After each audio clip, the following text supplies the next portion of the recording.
이 아줌마가 정말 말하는 싹수가 노랗구만. 야, 당장 인형 끌어내. 이 소령의 말이 끝나기 무섭게 그는 박중희가 했던 것보다 훨씬 더 거칠게 서연의 어깨를 밀쳤다. 한 장교의 무례하고 거친 손짓 하나가 대한민국 최정예 부대의 골마 터지기 직전이었던 오만의 민낯과 부조리라는 거대한 판도라의 상자를 활짝 열어젖히게 됩니다. 청명한 가을 하늘 아래 여러분은 지금 어디에서 무엇을 하시면서 이 통쾌한 이야기에 귀 기울이고 계신가요? 여러분의 소중한 일상을 댓글로 공유해 주시며 소통해 주세요. 그리고 이야기가 여러분의 마음에 와닿으셨다면 구독과 좋아요로 저희 채널에 따뜻한 응원을 보내주세요.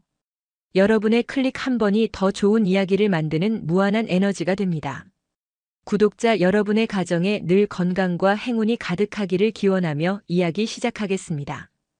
쾌청한 가을 하늘 아래 경기도 이천의 들판은 황금빛으로 물들어 있었다. 그 평화로운 풍경과 대조적으로 대한민국 육군 특수전 사령부 예하의 한 특수전 여단 정문에는 서슬퍼런 긴장감이 감돌았다. 철조망과 육중한 철문은 이곳이 보통의 장소가 아님을 웅변하고 있었다. 그 문 앞에 한 여성이 섰다. 김서연. 그녀는 짙은 선글라스에 편안한 재킷과 청바지 차림으로 언뜻 보기에는 주말을 맞아 아들을 면회 온 평범한 어머니처럼 보였다. 하지만 굳게 편 어깨와 조금의 흐트러짐도 없는 자세, 땅을 딛는 걸음걸이에서 뿜어져 나오는 고요한 기품은 그저 평범한 중년 여성의 것이 아니었다. 그녀의 눈에 보이지 않는 계급장은 그녀가 걸어온 수십 년의 군인으로서의 삶을 증명하고 있었다. 대한민국 육군 소장 김서연. 그녀는 지금 군인이 아닌 누나의 신분으로 이곳에 와 있었다. 우진아, 괜찮아야 할 텐데. 며칠 전 걸려온 전화 한 통이 그녀를 이곳으로 이끌었다. 20살 가까이 차이 나는 늦둥이 동생 김우진 대위가 야간 강화 훈련 중 발목을 심하게 다쳤다는 소식이었다. 부대에서는 심각한 부상은 아니다라고 했지만 부모님을 대신해 동생을 키우다시피 한 서연의 마음은 타들어가는 듯했다. 어릴 적 툭하면 넘어져 무릎이 깨지던 코올릭의 동생이 대한민국 최정예 특전사 대위가 된 것은 대견하고 자랑스러운 일이었지만 그만큼 늘 마음 한구석에는 불안감이 도사리고 있었다. 서연은 면회소 입구로 발걸음을 옮겼다. 초소에 서 있던 젊은 헌병이 그녀의 앞을 막아섰다. 갓 20살을 넘겼을까 앳된 얼굴이었지만 눈빛만은 날카롭게 살아있었다. 어디로 가시는 겁니까? 딱딱하고 의례적인 질문이었다. 서연은 부드러운 목소리로 답하며 미리 준비해온 서류를 꺼내려 가방을 열었다. 면회 왔습니다. 김우진 대위를 만나러 왔어요. 헌병은 그녀를 위아래로 훑어보았다. 그의 시선이 서연의 평범한 옷차림과 화장기 없는 얼굴에 잠시 머물렀다. 그의 표정에 미세한 의구심이 스쳤다. 김우진 대위님 면회 말씀이십니까? 혹시 사전 연락은 되셨습니까? 네, 동생이 다쳤다는 연락을 받고 오는 길입니다. 담당 부서와 통화도 마쳤습니다. 서연이 신분증과 면회 신청서를 건넸다. 헌병은 서류를 받아들었지만 시선은 여전히 의심을 거두지 않은 채였다. 그는 서류를 대충 넘겨보는가 싶더니 옆에 있던 동료 헌병과 무언의 눈빛을 주고받았다. 이내 그의 입가에 희미한 비웃음이 걸렸다. 갑자기 그의 말투가 미묘하게 달라졌다. 아줌마, 여기가 아무나 그냥 들어오는 곳이 아니에요. 아줌마라는 호칭에 서연의 미간이 순간 좁혀졌다. 수십 년 군 생활 동안 단 한 번도 들어본 적 없는 낯선 단어였다. 하지만 그녀는 표정 변화 없이 차분함을 유지했다. 이곳은 동생이 복무하는 부대였고 괜한 마찰을 일으키고 싶지 않았다. 알고 있습니다. 그래서 정식 절차를 밟아 신청서를 제출한 것이고요. 서류를 다시 한번 잘 확인해 주시겠어요? 서연의 침착한 대응이 오히려 헌병의 오만함을 부추긴 듯 했다. 그는 피식 웃으며 서류를 동료에게 건넸다. 야, 이거 봐라. 이 아줌마가 김우진 대위님 가족이란다. 에이, 설마요. 대위님이 어떤 분인데? 그들의 노골적인 조롱이 서연의 귓가에 날아와 박혔다. 서연은 깊게 숨을 들이마셨다. 분노가 치밀었지만 그보다 동생을 봐야 한다는 마음이 더 컸다. 그녀는 자신의 감정을 억누르며 다시 한번 정중하게 말했다. 제가 김우진 대위의 누나입니다. 신분증에도 명시되어 있으니 확인 부탁합니다. 바로 그때 위병소 안에서 한 장교가 걸어 나왔다. 중위 계급장을 단 30 초반으로 보이는 남자였다. 특전사 특유의 다부진 체격과 짧은 머리, 자신감 넘치는 표정의 박준혁 중이었다. 그는 소란스러운 분위기를 감지하고는 헌병에게 다가와 무슨 일이냐는 듯 턱짓을 했다. 박중희님, 이 아줌마가 김우진 대위님 면회를 왔다고 주장하는데 아무래도 좀 이상합니다. 헌병의 보고를 받은 박중희는 서연에게로 시선을 돌렸다. 그의 눈에는 노골적인 경멸과 냉소가 담겨 있었다. 그는 서연의 머리부터 발끝까지를 마치 값싼 물건을 감정하듯 훑어보았다. 아주머니, 김우진 대위 가족이라고요? 정말입니까? 그의 말투는 헌병보다 한술 더 떠 처음부터 서연을 거짓말쟁이로 단정하고 있었다. 서연은 불쾌감을 감추고 또렷하게 대답했다. 그렇습니다. 제가 김우진 대위의 보호자입니다. 보호자라. 박중희는 코웃음을 치며 거들먹거리는 자세로 그녀에게 한 걸음 다가섰다. 여기가 어떤 곳인지는 알고 오셨습니까? 대한민국에서 가장 강한 군인들이 모인 곳입니다. 아무나 드나들 수 있는 곳이 아니란 말입니다. 그런데 아주머니 같은 분이 특전사 장교와 가족관계라니 상식적으로 좀 이해가 안 가서요. 그의 말은 예의라는 포장지를 벗어 던진 날카로운 모욕이었다. 아주머니 같은 분. 그 말이 서연의 가슴에 비수처럼 꽂혔다. 내가 어떤 사람으로 보이기에. 그녀는 자신의 평범한 옷차림을 잠시 내려다보았다. 동생을 만나러 오는 길에 장군으로서의 위엄이나 권위는 모두 벗어두고 그저 평범한 누나이고 싶었다. 그것이 실수였을까?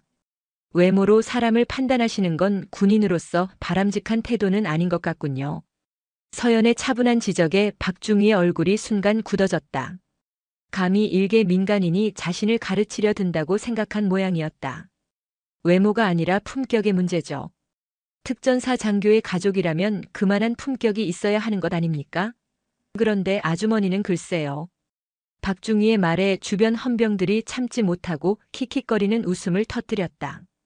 그 순간 서연의 눈빛이 싸늘하게 식었다. 그녀는 더 이상 참을 필요가 없다고 판단했다. 하지만 목소리는 여전히 강철처럼 차분했다. 그만한 품격이 어떤 것인지 한번 설명해 보시겠습니까, 중위. 서연의 입에서 중위라는 정확한 계급 호칭이 나오자 박중희는 잠시 주춤했다. 하지만 이내 더 큰 오만함으로 자신의 당황을 감추었다. 그는 한 걸음 더 다가서더니 서연의 어깨를 손가락으로 툭 밀쳤다. 저기요. 그냥 돌아가세요. 여기는 아주머니가 구경이나 하러 올 곳이 아닙니다. 순간적인 충격에 서연의 몸이 살짝 뒤로 밀렸다. 하지만 그녀는 하체에 단단히 힘을 주고 중심을 잡았다. 오랜 세월 단련된 몸은 반사적으로 균형을 유지했다. 그녀의 눈빛이 선글라스 너머에서 번뜩였다. 내 몸에 손대지 마시오. 명령조의 단호한 어조. 목소리는 낮았지만 그 안에 담긴 위압감은 박중희의 오만한 기세를 순간적으로 얼어붙게 만들었다. 박중희는 자신의 손이 밀쳐진 것도 아닌데 마치 전기에 감전된 듯한 느낌에 저도 모르게 손을 거뒀다.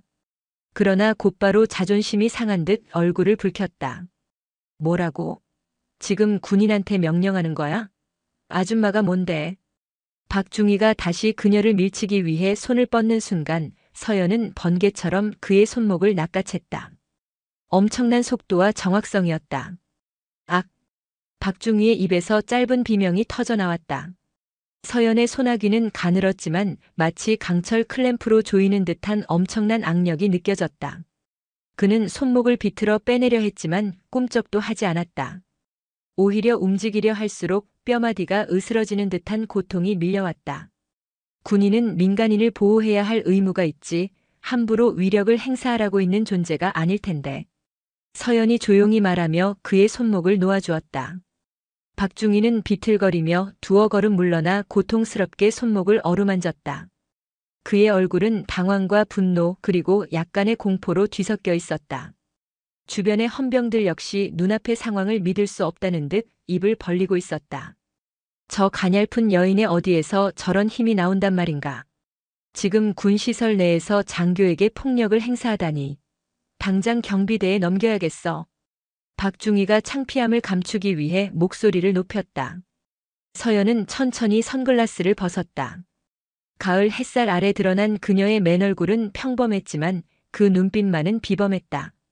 수많은 세월의 연륜과 강인한 의지, 그리고 모든 것을 꿰뚫어 보는 듯한 날카로운 통찰력이 담긴 눈이었다. 폭력이라. 내가 먼저 위협을 가했습니까? 아니면 중희가 먼저 내 몸에 손을 댔습니까? 신고하고 싶으면 얼마든지 하세요. 누가 더 곤란해질지는 지켜보면 알게 되겠지. 그녀의 목소리에는 조금의 흔들림도 없었다. 오히려 모든 상황을 지배하는 듯한 여유마저 느껴졌다. 박중희는 그 기세에 눌려 아무 말도 하지 못했다. 그때 위병소 너머에서 더 높은 계급의 장교가 나타났다. 소령 계급장을 단 40줄의 이태영 소령이었다. 그는 부대 내에서 강압적이고 권위적이기로 소문난 인물이었다. 무슨 소란이야? 이태영 소령의 호통에 박준혁 중위는 마치 구원자라도 만난 듯 달려가 상황을 보고했다.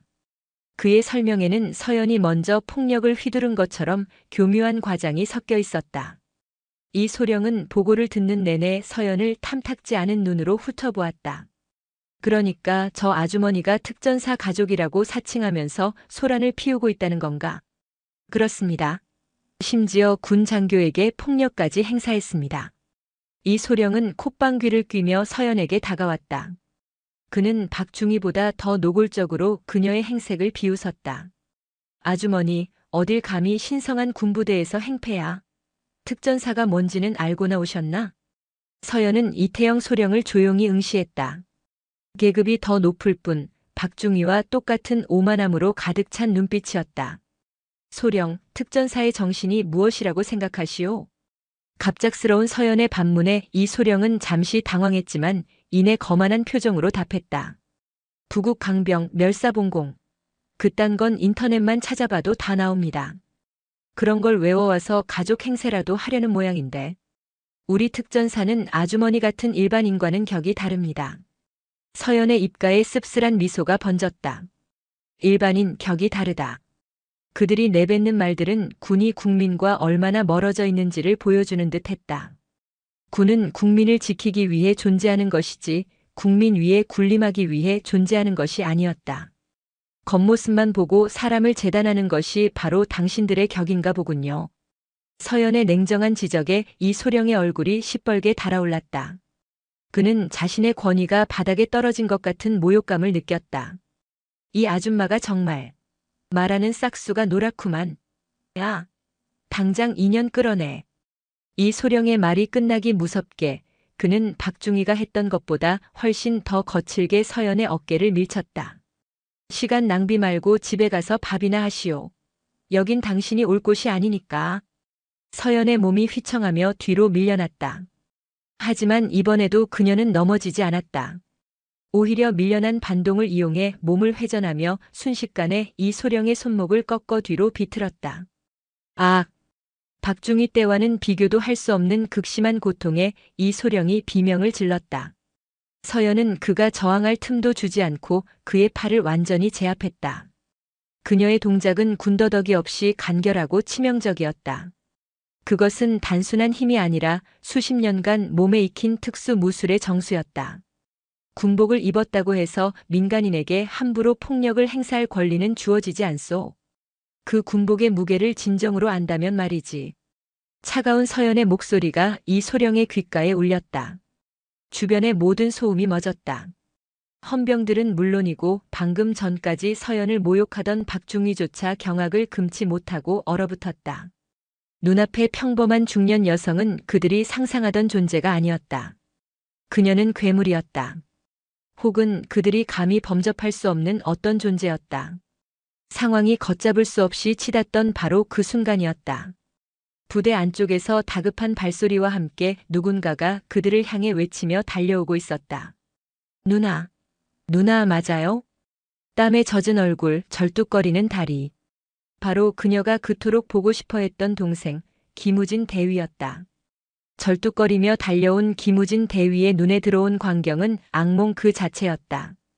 그토록 존경하고 따르던 누나가 부대 내에서 악명 높기로 소문난 이태영 소령의 팔을 꺾어 제압하고 있었다. 이 소령은 고통으로 얼굴이 하얗게 질려 있었고 박준혁 중위와 헌병들은 마치 시간이 멈춘 듯 넋을 잃고 서 있었다. 누나, 이게 무슨 일이야? 지금 뭐 하는 거야? 우진의 다급한 외침에 서연은 제압했던 이 소령의 팔을 스르르 놓아주었다.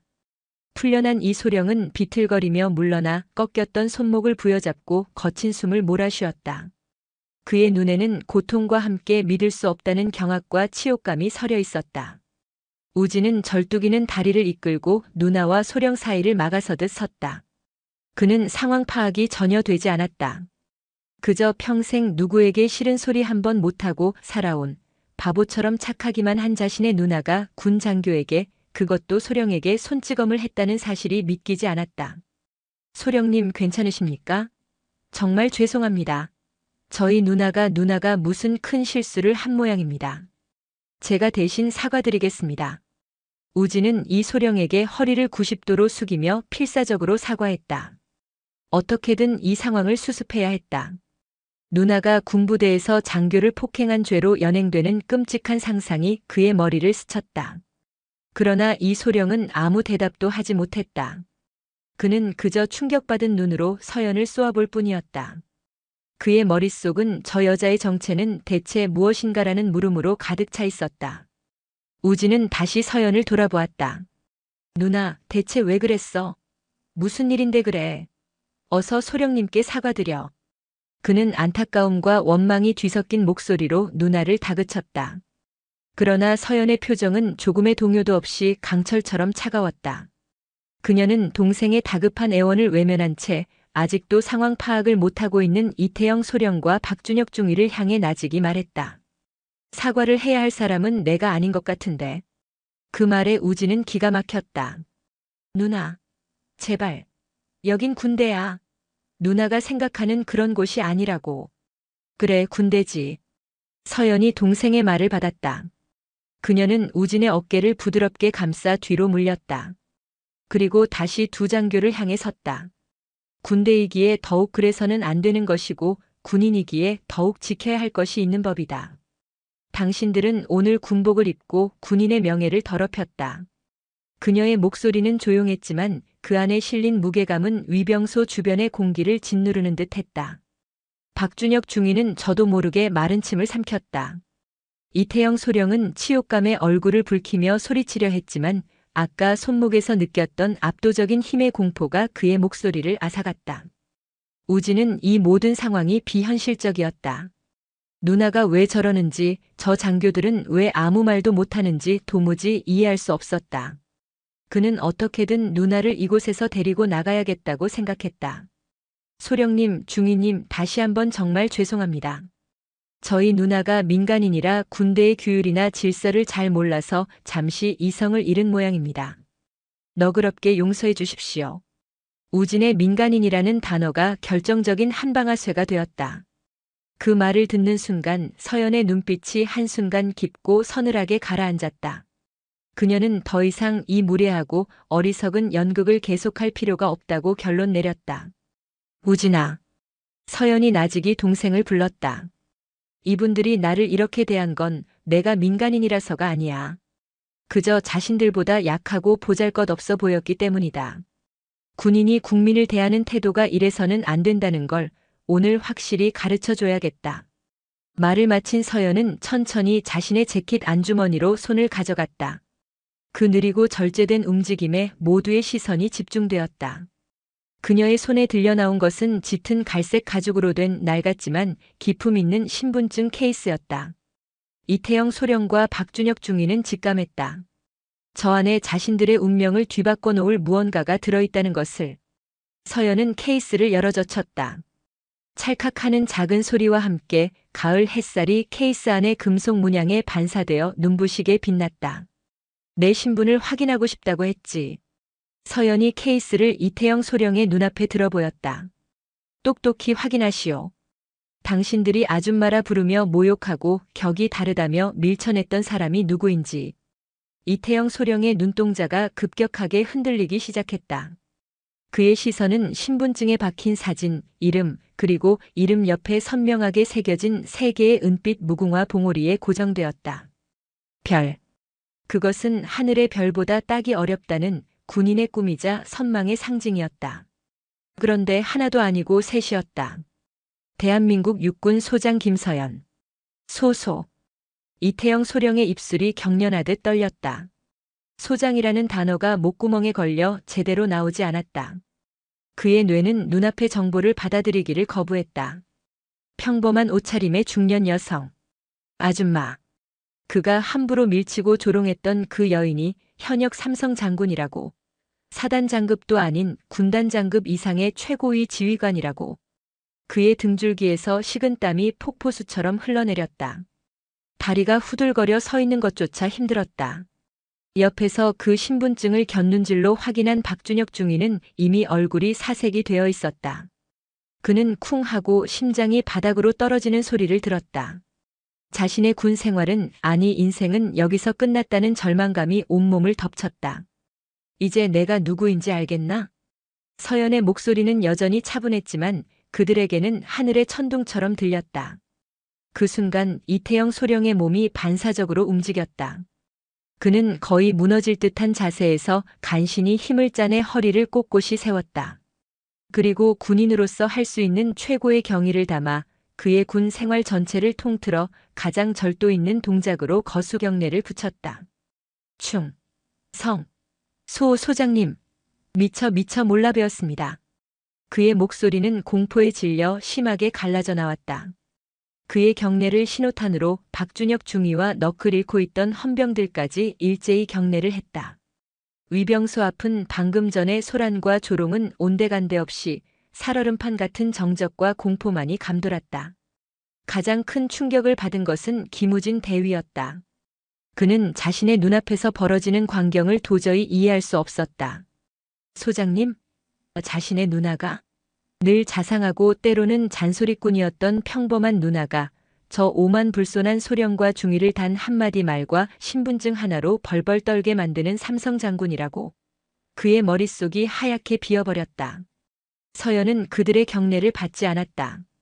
그녀는 여전히 싸늘한 눈으로 그들을 내려다보았다. 몰랐다고 했나?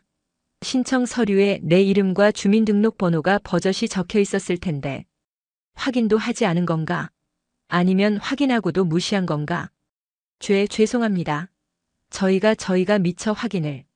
그럼 계급이 낮거나 신분이 불분명한 국민은 그렇게 함부로 대해도 된다는 것이 자네들의 방식인가? 그것이 당신들이 말하는 특전사의 격이고 정신인가? 서연의 질책은 날카로운 칼날이 되어 그들의 심장을 후벼 팠다. 아무도 대답하지 못했다. 아니, 할 수 없었다. 그들의 오만과 편견이 불러온 재앙 앞에서 그들은 그저 죄인일 뿐이었다. 바로 그때 위병소 안쪽에서 또 다른 인물이 황급히 달려나왔다. 이 부대의 지휘관인 최민호 중령이었다. 위병소의 소란을 보고받고 상황을 파악하러 나온 길이었다. 아니, 여기서 무슨 소란인가? 이 소령, 박중희. 자네들 지금. 최 중령은 말을 잇지 못했다. 부대에서 가장 기세등등하던 이태영 소령과 박준혁 중위가 처음 보는 중년 여성 앞에서 사색이 되어 경례를 붙이고 있는 기괴한 광경 때문이었다. 그는 상황을 파악하기 위해 김우진 대위에게 시선을 돌렸다. 김 대위, 이게 다 무슨 일인가? 이분은 누구시고? 우진이 뭐라고 대답하기도 전에 최 중령의 시선이 서연의 손에 들린 신분증 케이스에 닿았다. 그는 특전사 부대장으로서 수많은 고위 장성들을 접해왔다. 한눈에 그것이 장군의 신분증임을 알아보았다. 그의 심장이 덜컥 내려앉았다. 그는 황급히 서연에게 다가갔다. 그리고 신분증을 확인하는 순간 그의 얼굴에서 핏기가 완전히 가셨다. 소 소장님. 최민호 중령의 등이 반사적으로 꼿꼿하게 펴졌다. 그의 오른손은 마치 용수철처럼 튀어올라 관자놀이에 붙었다. 충, 성, 소장님, 여단장 최민호 중령입니다. 부대 관리에 소홀함이 있었습니다. 처분해 주십시오. 부대 전체를 책임지는 여단장의 입에서 나온 처분이라는 단어는 이태영 소령과 박준혁 중위에게 사형 선고나 다름없었다. 최중령의 등장은 이 사건이 더 이상 개인적인 실수가 아닌 부대 전체의 기강 해이 문제로 비화되었음을 의미했다. 서연은 비로소 최중령의 경례를 받으며 들고 있던 신분증 케이스를 천천히 닫았다. 그녀의 시선은 공포에 질린 이소령과 박중희를 지나 부대의 총책임자인 최중령에게로 향했다. 여단장. 예, 소장님. 내가 오늘 이곳에서 본 것은 특전사의 자부심이 아니라 오만함이었고 철통 같은 보안이 아니라 허술한 편견이었다. 이 문제를 어떻게 처리할 생각이지? 차가운 서연의 물음에 가을의 맑은 하늘 아래 서 있던 모두는 혹독한 겨울의 한파가 자신들을 덮쳐오는 것을 느꼈다. 이제 막 진짜 심판의 시간이 시작되고 있었다. 최민호 중령의 등장은 얼어붙었던 위병소의 공기를 단번에 깨부수었다. 그의 존재는 이 사건이 더 이상 몇몇 장교들의 일탈이 아닌 지휘관이 직접 책임져야 할 부대 전체의 문제임을 공표하는 것이나 마찬가지였다. 그는 자신의 군 경력에 씻을 수 없는 오점이 생겼다는 사실에 분노와 모멸감을 느꼈다. 그 분노의 화살은 고스란히 자신의 부하들에게로 향했다. 이태영 소령, 박준혁 중위, 당장 무장 해제하고 여단장실 앞 대기실로 가서 대기한다. 실시. 최중령의 목소리는 분노로 가늘게 떨리고 있었다. 그의 불호령에 이태영 소령과 박준혁 중위는 죄인처럼 고개를 떨구었다. 무장 해제는 장교에게 내릴 수 있는 가장 큰 수치 중 하나였다. 그들은 아무런 저항도 변명도 하지 못한 채 허리춤에 권총을 풀어 헌병에게 넘겼다. 모든 것을 체념한 자의 움직임이었다. 그러나 두 사람이 발걸음을 옮기려던 그 순간 그들을 제지하는 목소리가 들렸다. 잠깐 여단장. 김서연 소장의 나직한 부름이었다. 최중령은 당황하며 그녀를 돌아보았다. 예, 소장님. 기강을 바로 세우지 못한 지휘관으로서 그들에 대한 처분은 나중에 논하도록 하지. 우선은 내가 이곳에 온 목적인 동생부터 만나야겠다. 조용한 휴게실로 안내해주겠나? 서연은 마치 방금 전에 험악했던 상황은 다 잊었다는 듯 담담하고 차분한 목소리로 말했다. 그녀의 태도에 최중령은 물론 이소령과 박중희, 심지어 김우진 대위조차 놀라움을 금치 못했다. 방금 전 자신을 모욕하고 폭행하려 한 이들을 눈앞에 두고도 그녀는 사적인 감정보다 공적인 절차와 원래의 목적을 우선시하고 있었다. 그것이 바로 수십 년간 전장을 누비며 몸에 밴 지휘관의 자세였다. 아, 예. 알겠습니다. 당장 안내해드리겠습니다. 최중령은 황급히 앞장서며 그들을 부대 안쪽의 간부 휴게실로 안내했다.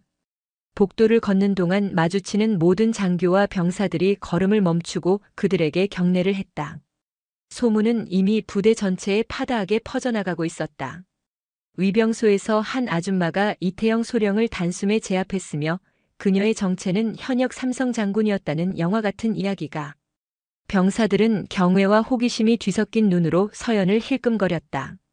휴게실에 도착하자 최중령은 깍듯하게 차를 내오며 서연의 눈치를 살폈다. 소장님 편히 쉬고 계시면 바로. 여단장은 잠시 나가 있게. 동생과 조용히 얘기 좀 나누고 싶으니. 예, 알겠습니다. 최중령이 물러나고 널찍한 휴게실에는 서연과 우진 단둘만이 남았다. 어색한 침묵이 흘렀다. 우진은 여전히 충격에서 벗어나지 못한 얼굴로 자신의 누나를, 아니 소장님을 어떻게 대해야 할지 몰라 안절부절 못하고 있었다. 그는 차마 자리에 앉지도 못한 채 뻣뻣하게 서 있었다. 서연이 먼저 침묵을 깼다. 그녀의 목소리는 장군이 아닌 다정한 누나의 것으로 돌아와 있었다. 우진아, 다리 아플 텐데 서 있지 말고 이리 와서 앉아. 그 한마디에 우진의 굳어있던 감정이 와르르 무너져 내렸다. 그는 누나의 맞은편 소파에 주저앉으며 떨리는 목소리로 물었다. 누나, 아니 소장님, 이게 다 어떻게 된 일이에요? 왜 저한테 한 번도 말씀 안 하셨어요? 그의 목소리에는 혼란스러움과 함께 서운함이 묻어났다. 서연은 따뜻한 찻잔을 들어 그의 앞에 놓아주며 부드럽게 미소 지었다. 내가 장군이라는 사실이 너한테는 짐이 될 거라고 생각했어. 김서연 소장의 동생이 아니라 김우진 대위 스스로의 힘으로 인정받고 성장하길 바랐다. 내가 특전사에 지원했을 때도, 내가 이곳에서 훈련받고 복무하는 모든 순간에도 나는 그저 멀리서 묵묵히 응원하는 누나이고 싶었어. 서연의 진심 어린 말에 우진은 고개를 숙였다. 누나의 깊은 뜻을 이제야 알 것 같았다. 하지만 이내 분노가 치밀어 올랐다.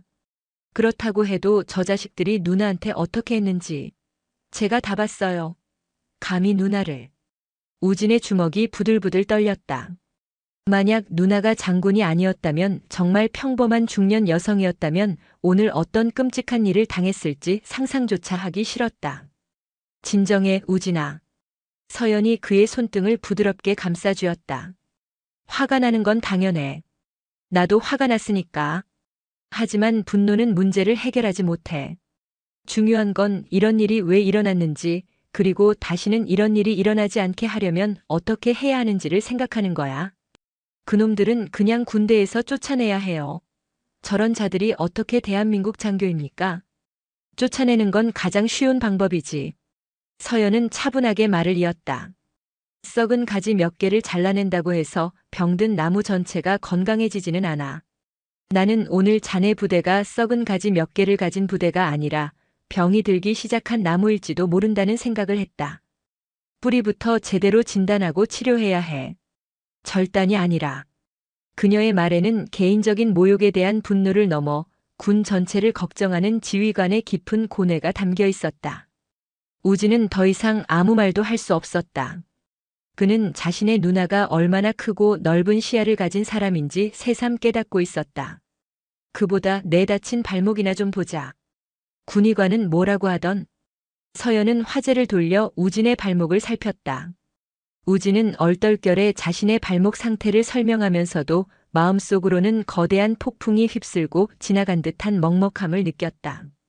얼마 후 휴게실 밖에서 대기하고 있던 최민호 중령이 조심스럽게 안으로 들어왔다. 그는 서연과 우진 앞에 서서 깊이 고개를 숙였다. 소장님, 잠시 드릴 말씀이 있습니다. 서연은 우진의 어깨를 두드려주고는 자리에서 일어나 최 중령을 마주했다. 여단장실로 가지. 여단장실의 무거운 공기는 최 중령의 심정을 대변하는 듯 했다. 그는 자신의 지휘관 책상에 서서 맞은편 소파에 앉은 서연을 감히 쳐다보지도 못했다. 소장님, 이번 사태에 대한 모든 책임은 부대 관리를 소홀히 한 저에게 있습니다.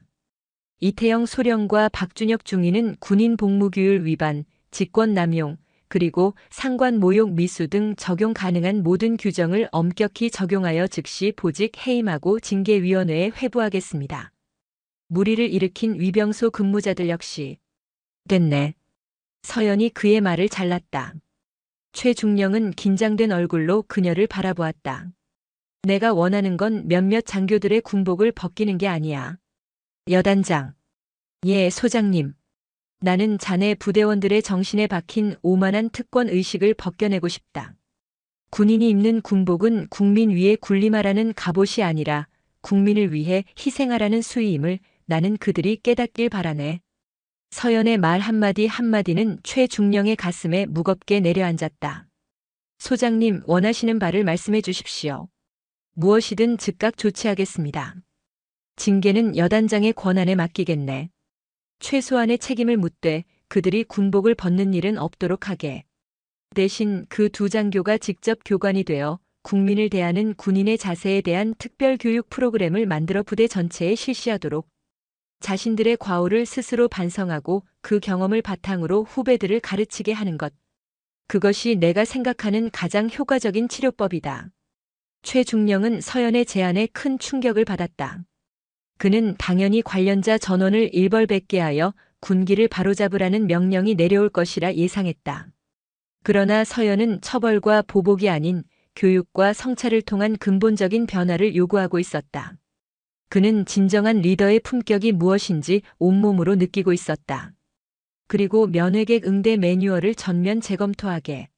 신분이나 행색으로 사람을 판단하는 일이 없도록 모든 절차를 원칙에 맞게, 그러나 따뜻한 마음으로 대할 수 있도록 시스템을 뜯어고치란 말이다. 알겠습니다, 소장님. 소장님의 깊은 뜻 반드시 받들어 부대를 쇄신하겠습니다. 최 중령은 진심에서 우러나온 존경심을 담아 거수 경례를 했다.